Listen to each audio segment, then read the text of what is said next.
In the fourth lecture of probability theory, we performed a quick revision of combinatorial calculus.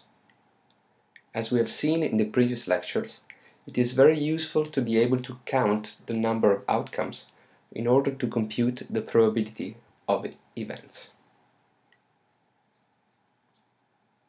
We first introduced the basic principle of counting, saying that after a first experiment with n possible outcomes and a second experiment having m possible outcomes, the total number of possible outcomes for the two experiments is simply n times m. This principle can be generalized recursively to any number of experiments considered.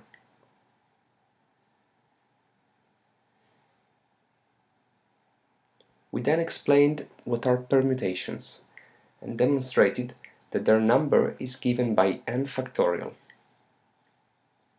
where n is the number of objects that need to be arranged.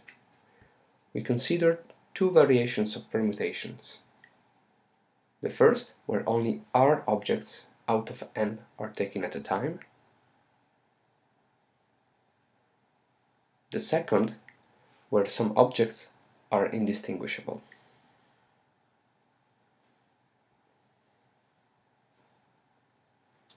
We also define what are combinations, that is, rearrangement of r objects out of n without regard to their order.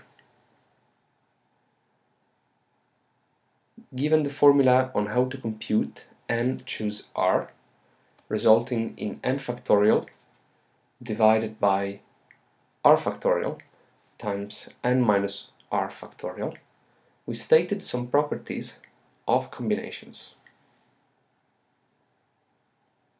Finally, we stated and proved the binomial theorem, making use of the combinations defined above.